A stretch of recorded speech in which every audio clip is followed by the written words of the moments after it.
오늘도 우리는 새로운 인생 살아가려면 좀 변화된 인생 살아가고 싶다면 어떻게 해야 하는지를 살펴보고자 합니다. 여러분, 지난주에 우리는 야곱의 인생을 통해 새로운 인생을 살고자 한다면 우리의 삶에 반드시 야복 나루터가 있어야 한다고 했습니다. 그럼 여러분, 야복 나루터가 과연 어떤 곳이라고 했습니까? 여러분, 그곳은 내 삶의 걸음을 멈추고 하나님을 만나는 곳이라고 했습니다. 그래서 네 이름이 무엇이냐고, 네가 과연 지금까지 어떤 인생을 살아왔느냐고 물으시는 하나님 앞에 여러분, 내 삶을 정직하게 돌아보는 곳이라고 그렇게 말씀드렸습니다. 그래서 세상으로 달려가던 내 삶의 방향을 수정하고 내가 그토록 찾아 헤매던 행복, 그러니까 세상 풍랑 앞에서도 전혀 두려워하지 않는 평안함, 세상 모든 걱정, 근심으로부터의 자유함, 모든 일에 있어서 감사와 기쁨을 소유하는 그 싸움에서 승리를 체험하는 곳이 바로 야복 나루터라고 했습니다. 예, 저는 그 승리의 야복 나루터가 바로 오늘 이 예배가 되기를 주님의 이름으로 축원합니다. 그럼 여러분은 지금 어느 방향으로 여러분의 삶의 방향을 수정해야 하는지 알고 계십니까? 그런 의미에서 오늘 우리가 나눌 이야기는 오늘 우리에게 정말 좋은 길잡이가 되어줄 것 같아요. 여러분, 오늘 본문은 여러분이 너무나 잘 알고 계신 정말 눈 감고도 아는 얘기, 바로 탕자의 비유입니다. 그런데 저는 오늘 이 이야기의 주인공 둘째 아들 그 탕자의 인생과 함께 이 이야기에 숨어있는 주인공 바로 첫째 아들의 인생도 살펴보려고 합니다. 여러분, 오늘 본문 11절에 보면 이 이야기의 시작은 어떤 사람에게 두 아들이 있었다는 것으로 시작됩니다. 그런데 늘 둘째가 문제예요. 왜냐하면 그는 세상의 기준을 따라 사니까요. 세상 것에 집착하며 살아가는 인생이기 때문입니다. 그러면서 그는 세상에서 성공하고 부유해지는 것이 인생 최고의 행복이라고 생각하고 그런 세상을 향해 열심히 달려가고 있는 중입니다. 그렇다면 여러분은 어떻습니까? 여러분은 과연 무엇이 나를 행복하게 해준다고 생각하십니까?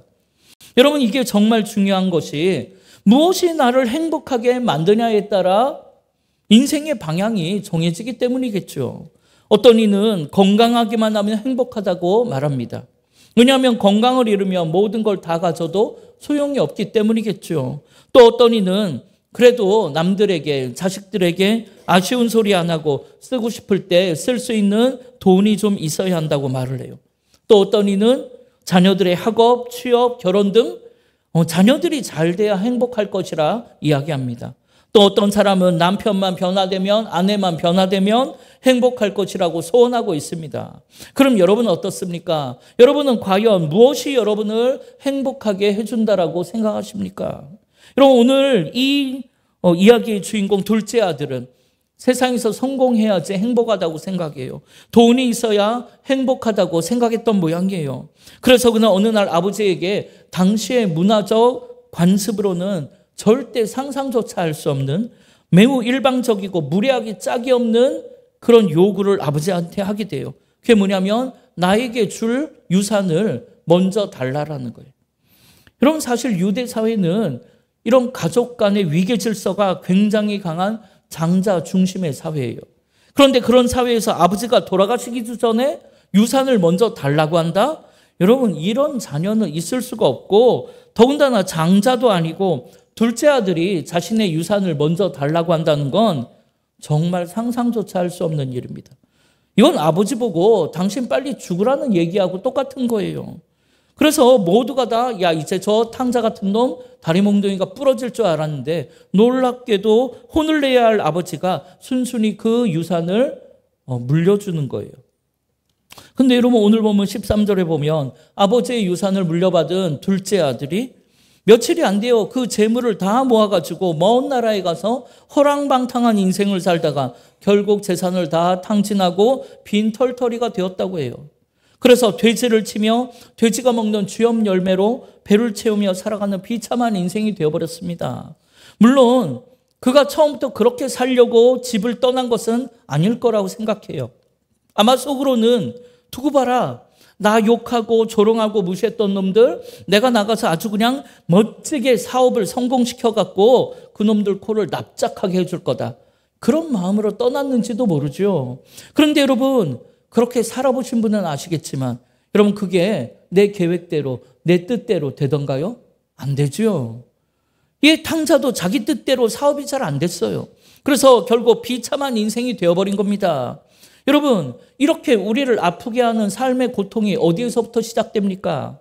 결국 마지막 날이면 다 놓고 갈 저 부질없는 세상 것에 집착하는 데서 오는 걱정과 근심, 그 답답함, 그로 인한 시기와 질투, 원망과 분노에서부터 시작되는 건 아닙니까?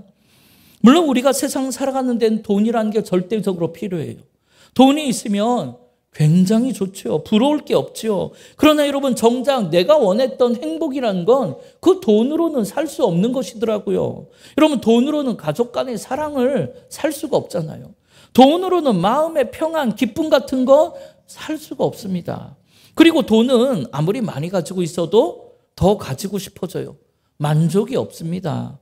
이렇게 세상의 것은 가지면 가질수록 더 많은 갈등과 욕심이 생길 뿐이에요. 그럼 여러분, 언제쯤이면 이런 갈등과 욕심에서 자유로워질 수가 있을까요? 여러분, 그건 오늘 바로 오늘 이 탕자처럼 아버지의 품으로 돌아오는 순간 그런 세상 모든 풍랑으로부터 평안함을 누리게 되고, 여러분, 걱정, 근심으로부터 자유함을 누리게 되고, 모든 일에 있어서 감사가 넘치고 기쁨이 넘치는 그런 인생이 된다는 것입니다. 이 모든 꿈이 산산조각나고 비참한 인생이 되어버린 둘째 아들은 그제서야 자신이 살아온 인생을 돌아보게 됩니다. 그도 야뽕 나루터를 만나게 된 거죠. 그래서 후회도 하고 스스로를 책망도 해봤지만 그는 이미 너무 멀리 와버렸어요. 그런데 그렇게 지난 세월을 후회하며 하루하루를 근근히 살아가던 어느 날 그는 자신을 끔찍이 생각해주고 끔찍이 사랑해주던 아버지가 기억나게 되었어요. 그래서 결국 아버지께로 돌아가고자 길을 나선 겁니다. 이 오늘 본문 20절에서 24절을 보면 얘 일어나서 아버지께로 돌아가니라. 아직도 거리가 먼데 아버지가 그를 보고 측은히 여겨 달려가 목을 안고 입을 맞추니 아들이 이르되 아버지, 내가 하늘과 아버지께 죄를 지었사오니 지금부터는 아버지의 아들이라 일컬음을 감당하지 못하겠나이다 하나 아버지는 종들에게 이르되 제일 좋은 옷을 내어다 입히고 손에 가락지 끼우고 발에 신을 신기라. 그리고 살진 송아지를 끌어다가 잡으라. 우리가 먹고 즐기자. 이 내 아들은 죽었다가 다시 살아났으며 내가 잃었다가 다시 얻었노라 하니 그들이 즐거워하더라는 겁니다. 사실 둘째 아들은 아버지한테 돌아가면 자신의 이런 꼴을 보고 혼쭐이 날 줄 알았어요. 그래서 혹시 아버지께서 나를 안 받아주고 쫓아내면 어떻게 하나 그렇게 걱정했는지도 몰라요. 그런데 그런 걱정과는 달리 아버지께서는 나를 보자마자 달려와서 목을 끌어안고 입을 맞추고 좋은 옷을 꺼내 입히고 가락지를 끼워주고 송아지 잡아 잔치를 베풀어 주더라는 거예요. 그리고 그제서야 아버지께서는 그동안 하루도 빠짐없이 길가 어귀에 서서 자신이 돌아오기를 애타게 기다리고 계셨다는 것을 알게 된 거예요. 여러분, 이게 자식을 향한 아버지의 사랑 아닙니까? 마찬가지로 우리 하나님 아버지께서도 세상에 물들어 살아가는 우리가 아버지의 품으로 돌아오기를 오늘도 애타게 기다리고 계시는 줄 믿습니다. 그리고 우리가 어떤 모습으로 돌아가든지 우리의 모습과는 상관없이 아버지께서는 우리를 그 품에 꼭 안아주시는 줄 믿습니다. 따라서 오늘 우리 중에 사방에 막혀 있어서 세상 앞에 주눅들어 주저앉아 계신 분이 있다면, 세상살이의 어려움으로 절망 가운데 계신 분이 있다면, 믿었던 세상줄 다 끊어져서 배신당하고 눈물 흘리는 분이 계시다면, 여러분, 그런 썩어질 세상 다시 붙잡을 생각하지 말고 여러분, 거기에서 일어나 우리를 애타게 기다리시는 아버지의 품으로 돌아가시기를 주님의 이름으로 축원합니다. 그럼 여러분, 탕자는 어떻게 해서 아버지의 품으로 돌아갈 생각을 하게 되었을까요? 여러분, 그건 그가 자기를 사랑하시는 아버지가 계시다는 걸 기억했기 때문입니다. 여러분, 그게 바로 오늘 본문 17절에서 19절 말씀 아닙니까? 이에 스스로 돌이켜 이르되 내 아버지에게는 양식이 풍족한 품꾼이 얼마나 많은가. 그런데 나는 여기에서 주려 죽는구나. 내가 일어나 아버지께로 가서 이르기를 아버지 내가 하늘과 아버지께 죄를 지었사오니 지금부터는 아버지의 아들이라 일컬음을 감당하지 못하겠나이다. 나를 품꾼의 하나로 보소서. 그렇게 하리라 하고 길을 나섰다는 거예요.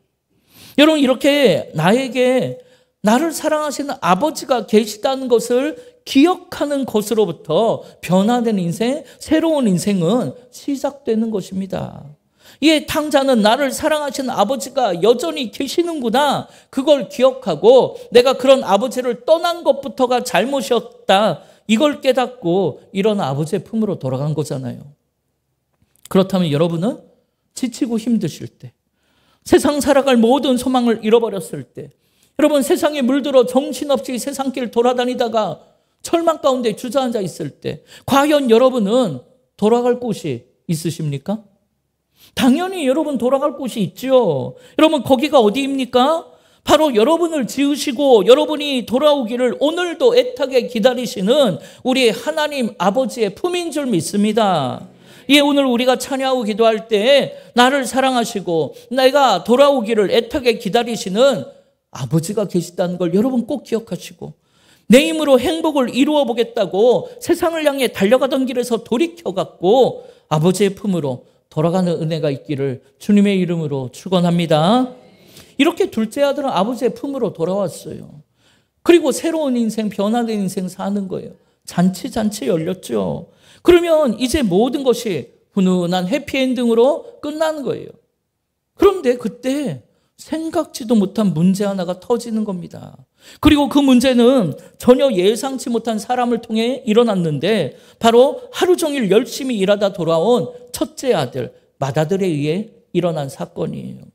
여러분 맏아들이 집에 와보니까 집을 나가서 아버지의 재산 다 탕진했던 저 탕자가 돌아왔다고 잔치가 벌어진 거예요. 그는 지금의 이 상황을 도저히 이해할 수가 없었습니다. 왜냐하면 자기에게는 염소 새끼 한 마리 잡아준 적이 없으면서 창녀와 재산 다 탕진한 저 탕자 같은 놈 돌아왔다고 살찐 송아지 잡고 잔치 벌리고 좋은 옷 입히고 금가락지 끼워주고 이게 도대체 뭐 하는 짓이냐고 있는 대로 화를 내면서 소리치는 거예요. 그런데 여러분 그도 그럴 것이 자기는 아버지의 말씀에 한 번도 거역한 적이 없고 그동안 상 한 번 안 주셔도 칭찬 한 번 안 해주셔도 묵묵히 일만 했거든요.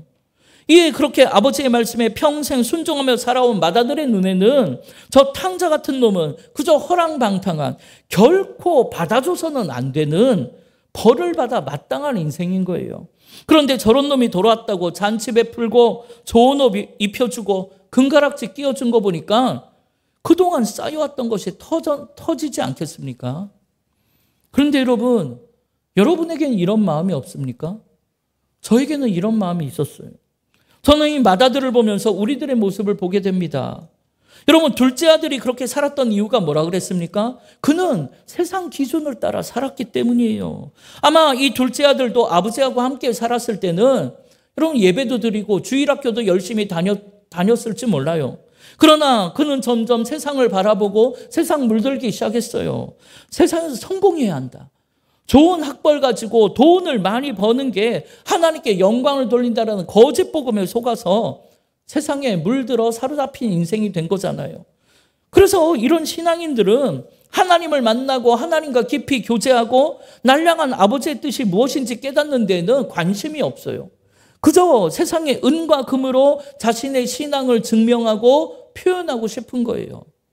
반면에 여러분 맏아들을 보세요. 그는 아주 착실한 모범적인 신앙인이잖아요. 아버지 말씀에 항상 순종하고 헌신적이면 봉사도 열심히 하는 성도예요. 그런데 여러분 그를 가만히 보니까 그가 그렇게 순종적이고 헌신적인 인생을 살게 된 까닭은 아버지께 너무 감사해서가 아니라 이렇게 하지 않으면 나도 사람들에게 탕자라는 소리를 들을까 봐 그렇게 사는 것 같아요. 그래서 마음은 그렇지 않은데 남들이 나를 어떻게 볼까 생각하며 아무런 기쁨도 감사도 없이 의무감으로 신앙생활하는 거예요. 그래서 주일 한번 빠지지 않았고 봉사도 헌신도 열심히 했지만 그도 결국 탕자처럼 마음의 평안과 기쁨이 없기는 매한가지인 것입니다. 여러분 만약에 맏아들이 아버지한테 아버지 내일은 제 생일인데 친구들 초대해서 염소 한 마리 잡아먹고 놀아도 될까요? 그렇게 물어봤다면 탕자도 품에 안아주시는 아버지가 안 된다고 했겠습니까? 당연히 된다 하죠. 야, 염소가 뭐냐? 네 생일인데 소래도 한 마리 잡아서 오랜만에 친구들 불러 하루 쉬면서 즐겨라. 당연히 그랬을 거예요. 그런데 맏아들 생각엔 그렇게 놀고 먹는 건 탕자 같은 놈들이나 하는 짓이라고 생각하는 거예요. 그래서 아버지가 주신 이 풍요로움을 하나도 누리지 못하고 속으로는 힘들어 죽겠는데 티내지도 못하고 결국 그러다 지치고 지쳐서 아무런 감사도 기쁨도 열매도 없는 신앙생활을 하는 것 아닙니까? 그런데 여러분, 이런 맏아들과 같은 신앙인들의 특징이 있어요. 그게 뭡니까?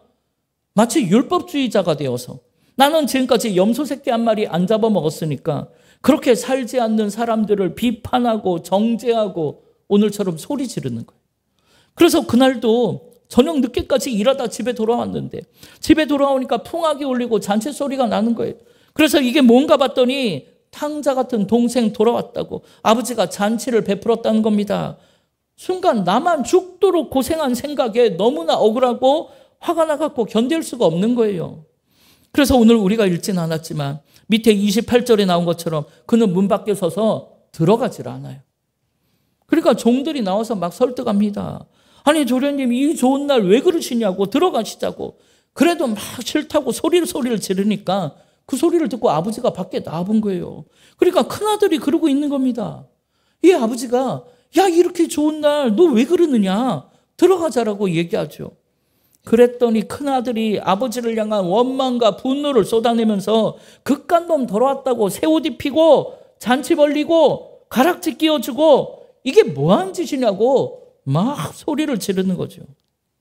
근데 여러분, 이 첫째 아들이야말로 오늘 우리들의 모습 아닙니까?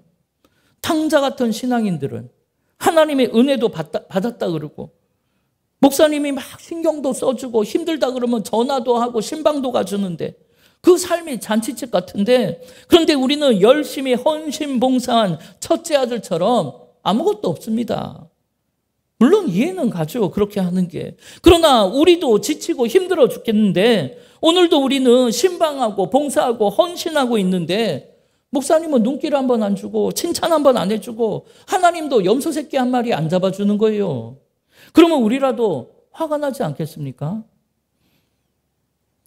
그럼 여러분, 탕자 같은 둘째 아들은 새로운 인생 살아가려고 아버지의 품으로 돌아가면 된다고 하지만 그럼 맏아들과 같은 우리는 어떻게 하면 그런 속상함과 분노를 버리고 새로운 인생, 변화된 인생 살아갈 수 있겠습니까?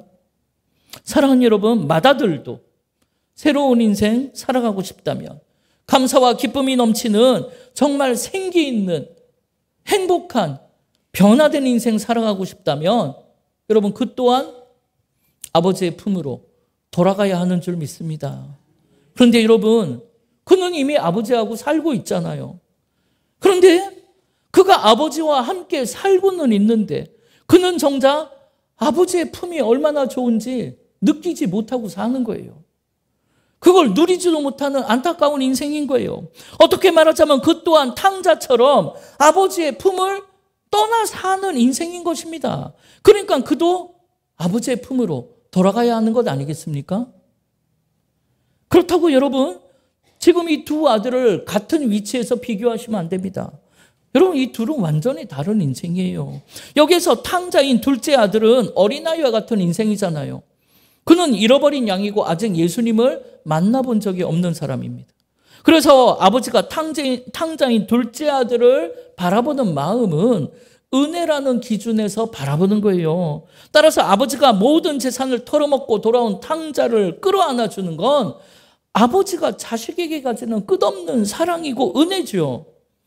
이는 아버지의 고백처럼 죽었다 살았으니까요. 잃어버렸다가 찾은 것이기 때문입니다. 그런 기준에서 그를 기뻐하고 끌어안아서 받아들이는 거죠. 그렇지만 여러분 성숙한 맏아들을 바라보는 아버지의 마음은 은혜라는 것을 넘어 꿈과 비전과 함께하는 기대라는 수준으로 그를 바라보고 있는 거예요. 그래서 아버지가 맏아들한테 염소 새끼 한 마리 안 잡아준 이유는 지금 아버지는 듬직한 맏아들에게 큰 기대를 가지고 이미 아버지의 모든 재산을 그 맏아들에게 맡겼기 때문입니다.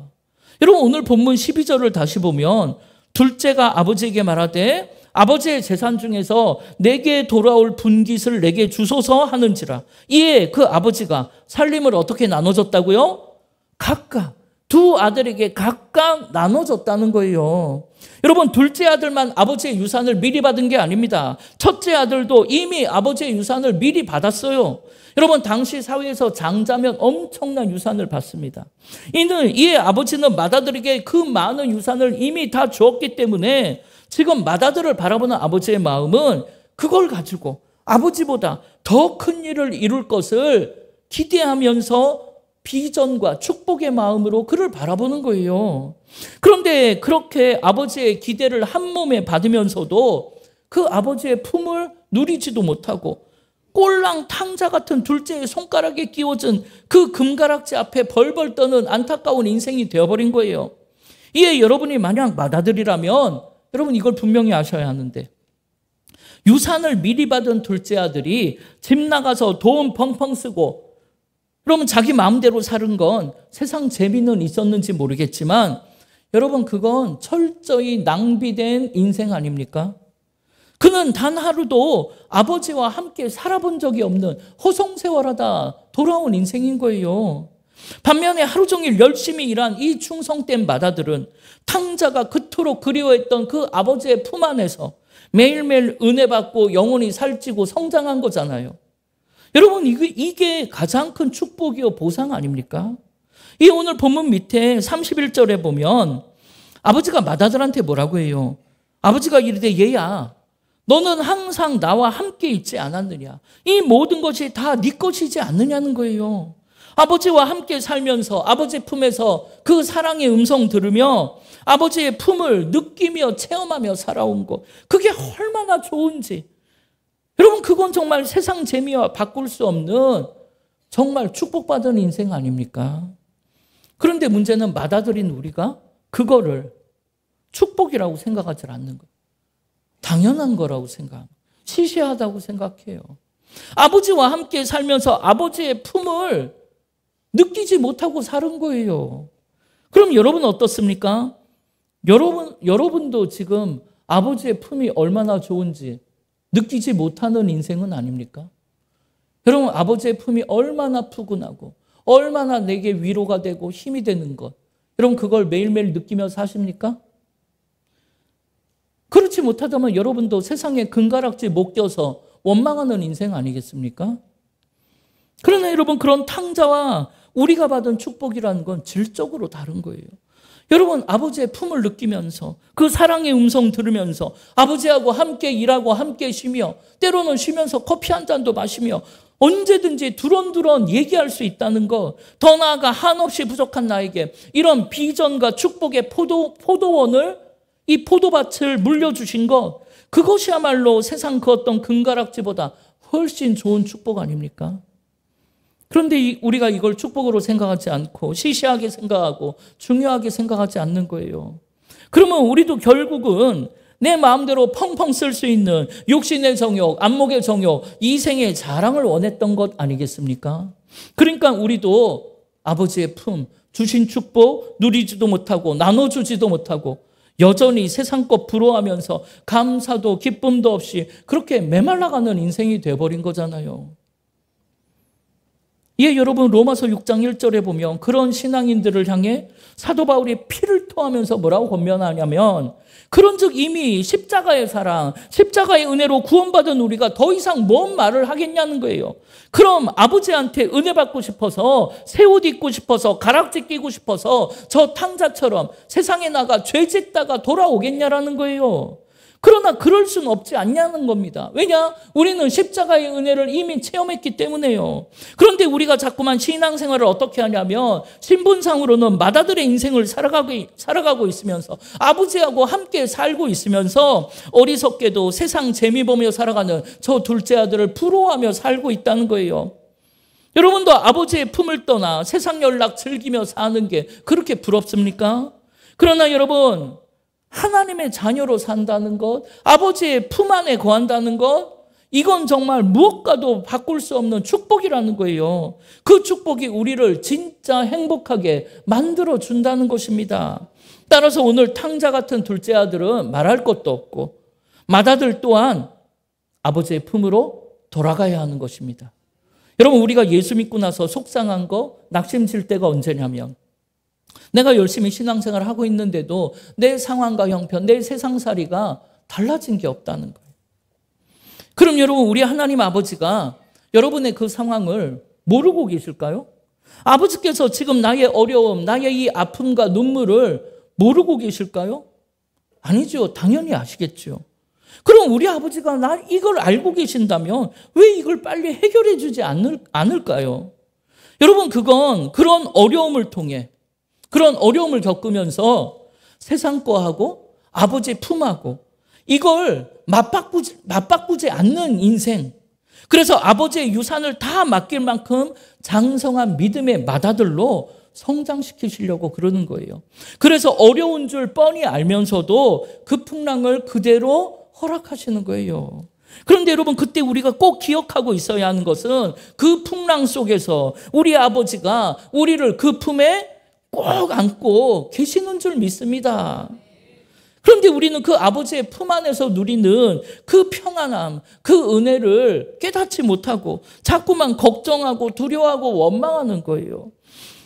그렇다면 그는 아버지하고 함께 살고는 있지만 그 또한 아버지의 품을 떠나버린 탕자와 같은 삶을 사는 것 아니겠습니까? 여러분, 그렇다면 그도 그 길에서 돌이켜 아버지의 품으로 돌아와야 감사와 기쁨이 넘치는 새로운 인생 살아갈 수 있는 것입니다. 여러분, 그 아버지의 품이라는 게 얼마나 좋은지 여러분 정말 느껴봤으면 좋겠어요. 그것만, 그 품만 느낄 수 있다면 여러분, 세상 것 하나 부럽지 않습니다. 세상 것 비록 없어도 여러분, 내 안에 기쁨이 있어요. 소망이 있고 할 수는 있을 것 같아요. 뭐든지 할 수 있을 것 같아요. 여러분, 두렵지 않습니다. 여러분, 그 아버지의 품을, 여러분, 그 품으로 돌아오시기를 바라요. 아버지와 함께 이렇게 이 품 안에 살고 있는데도 여러분, 그걸 못 느낀다는 건 정말 비참한 인생인 거예요. 정말 허송세월 하고 있는 거예요. 여러분, 그 품 안으로 돌아오십시오. 그래서 그 품을 만끽하며 사는 우리가 되기를 바랍니다. 예, 오늘 우리도 우리 앞에 불어닥친 이 여러 가지 일들을 통해 과연 아버지가 나에게 무슨 말씀을 하시는지, 내가 어떻게 살기를 원하시는지 깨닫고 여러분, 아버지의 품 안에서 복된 인생 사시기를 바랍니다. 물론 그렇게 살아가다 보면 겉으로 보기에는 세상 사람들보다는 좀 손해볼 때가 있어요. 죽도록 일만 하고 나는 아무것도 가지지 못한 인생처럼 보여요. 그러나 그 인생이야말로 아버지의 품 안에서 모든 것을 가진 행복한 인생임을 기억하시기 바랍니다. 예, 여러분, 그런 맏아들이 여러분이라면 오늘도 아버지의 품 안에 있다는 게 얼마나 큰 은혜인지 깨닫고 여러분, 평안과 기쁨 가운데 맏아들의 축복을 마음껏 누리시기 바랍니다. 반대로 여러분이 아직도 거짓 복음에 속아서 죄악된 세상에 매여 세상 재미 보는 거 부러워하며 신기루 같은 세상을 쫓아 사는 둘째 아들이라면 아버지의 품이 얼마나 좋았는지를 다시 한번 기억하고 지금 당장 그 자리에서 일어나 아버지의 품으로 돌아가시기 바랍니다. 그래서 오늘도 나를 애타게 기다리시는 아버지의 품 안에서 나에게 주신 축복과 유산이라는 게 얼마나 좋은지를 확인하고 그 축복을 누리고 나눠주는 복의 근원이 되는 인생으로 회복되시기 바랍니다. 여러분, 제가 예전에 지난번에 한번 뭐라 그랬어요? 두 아들이 있는데 주일학교까지는 잘 다녔는데 고3 때 공부하느라 교회에 안 나갔지만 서울대학에 합격했어요. 그런데 대학 가서도 그 공부하느라고 바빠서 교회를 안 나가고 그래도 감사하게 삼성에 취업했어요. 그런 큰아들하고 매주일 교회는 열심히 나가 예배도 드리고 교사로 봉사하지만 공부를 지지리도 못해갖고 이름도 없는 대학 나와갖고 지금 취업도 못하고 취업 준비하는 그 아들을, 여러분, 이 둘 중에 여러분 누가 걱정이라고요? 여러분, 오늘도 그렇게 웃으시면 곤란하죠. 여러분, 누가 걱정이라고요? 여러분, 여기에 대한 대답이 여러분 신앙의 현주소인 거예요. 여러분, 여기서는 서울대 나와서 삼성 다니고 있는 승승장구하는 그 아들이 진심으로 걱정돼서 금식하며 울며 기도하는 부모가 되어야 하는 것입니다. 여러분, 정말 그 아들이 걱정인 거예요. 그 아들 탕자처럼 불신자로 사는 거예요. 평생 그러다가 나중에 정말 하나님의 큰 은혜로 돌아오면 다행이지만 그러지 못하고 결국 이 짧은 정말 새벽 이슬 같은 나그네 인생길 다 마치고 주님 앞에 섰을 때 여러분 지옥불로 들어가는 그 인생 되는 거예요. 여러분 얼마나 안타까운 인생입니까? 아버지의 품 안에 있었던 인생이었는데, 그러나 여러분 세상살이 좀 어렵게 살아도 매주 이렇게 교회 나와서 봉사하고 헌신하며 그 하나님의 은혜에 충만히 체험하며 여러분 아버지의 품을 느끼며 사는 그 아들은 정말 행복한 인생인 거예요. 걱정 근심이 없는 인생이에요. 여러분 세상살이 힘들고 때로는 부유해지고 그거 아무것도 아닙니다. 여러분 아버지의 품 안에 사는 게 진짜 행복한 거예요. 그렇다면 여러분 이번 한 주간에 그렇게 세상에 성공하고 부유해지고자 아버지의 품을 떠난 탕자 같은 인생도, 또 아버지와 함께 살고 있으면서도 아버지의 품을 한 번도 느껴보지 못하는 그런 맏아들 같은 인생도 그 삶의 걸음을 둘 다 멈추고 오늘도 나를 기다리시는, 애타게 기다리시는 아버지의 품으로 일어나 돌아가는 은혜가 있기를 주님의 이름으로 축원합니다. 우리 이 시간 함께 결단하며 찬양합시다. 여러분 아버지의 품으로 돌아가기 위해서는 뭐가 필요하다고요? 십자가의 보혈의 은혜가 필요해요. 그게 느껴져야, 그걸 체험해야 아버지의 품이 기억나는 거예요. 여러분 이 시간 이 찬양 들을 때 그런 은혜 체험하기를 바랍니다.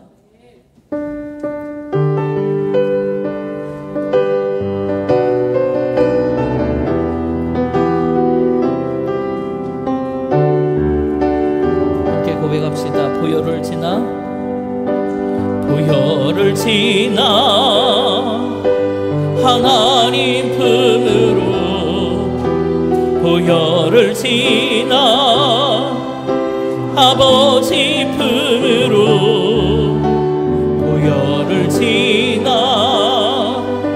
하나님 품으로 한 걸음씩 우리 다시 한번 고백합니다. 보혈을 지나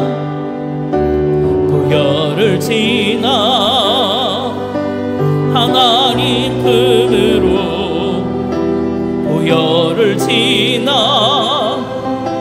아버지 품으로, 보혈을 지나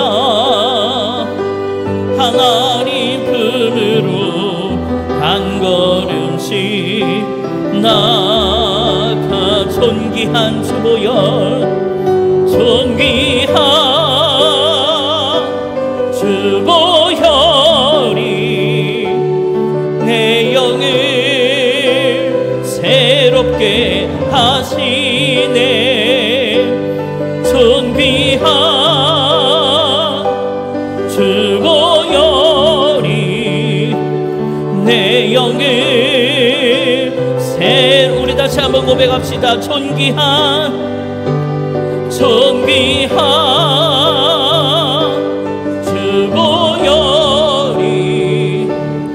내 영을 새롭게 하시네.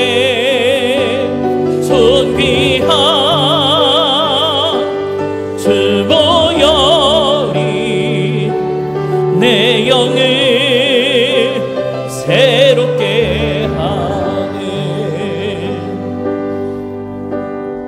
사랑하는 여러분은 아버지의 품이 얼마나 좋은지 지금 느끼고 계십니까? 그걸 누리며 살고 있습니까?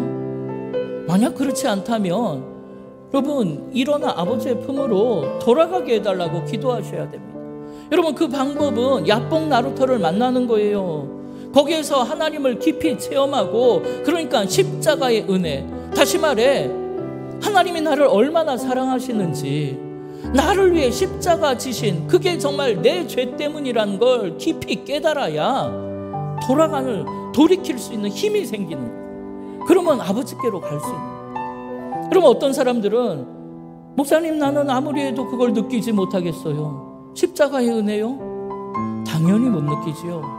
그 정도 기도에서는 못 느낍니다. 세상의 벽으로 내 마음이 가득 차 있는데, 그러면 그 돌처럼 단단한 내 마음의 벽이 무너지려면 그 정도 두들겨서는 안 부서져요. 애타게 애통하며 눈물로 간절히 하나님 나를 만나달라고, 나도 십자가의 은혜를 체험케 해주시고 하나님 살아계시다는데 나를 얼마나 사랑하시는지 그 아버지 나도 체험케 해달라고 애통의 눈물을 흘리며 두들겨야 겨우 금가기 시작하고, 그 기도가 지속돼야 언젠간 이게 팍 무너져서 본물처럼 내 안에 미움도 분노도 원망도 두려움도 걱정도 눈물도 쏟아져 나오는 거예요. 그게 쏟아져 나와야 십자가의 은혜로 가득 채워지는, 그래야 아버지의 품이 얼마나 좋은지를 그제서야 아는 거예요. 여러분 거기까지 가야 합니다. 거기까지 가자고 제가 매주 이렇게 피가 터지도록